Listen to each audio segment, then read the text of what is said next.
Okay, so I had originally not wanted to do this, but I am going crazy. So I'd like to tell you guys a little story.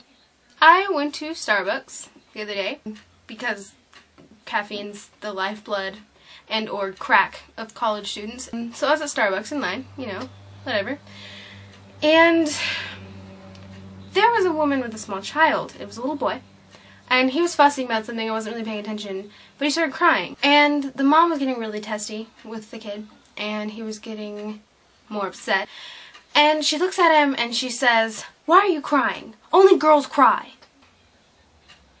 That kid's gonna have a complex. For some reason, emotions are considered negative and weak. And therefore, only girls cry. Obviously, because only girls are weak. But it's become so invasive in our culture, and we're still teaching these things to our children. And this brings me to my sociology project. We're focusing on discrimination based on gender and race. And so obviously I designed some questionnaires to give out on campus. And so I surveyed a class, an English class, and it's shocking how many people think sexism isn't a problem. Because it's so pervasive in our culture, we don't even realize it anymore. A lot of the time. And I'm not angry at these people. I'm angry at the cultural conditions that led these people to believe these things. Some girls say, you know, sexism isn't really a problem. I've never been discriminated against because of my gender. I've never been murdered, but that doesn't mean that we don't have a problem with violence in our culture either. I sat next to this guy in one of my classes. He seemed friendly, you know. Didn't say anything really awful to me or anything. He treated me well. The subject of feminism came up, and I said, yeah, I'm a feminist.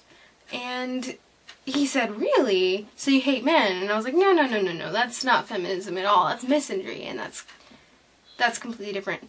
And he said, oh yeah, well, I'm a misogynist. Whoa. Self-identifying as a misogynist.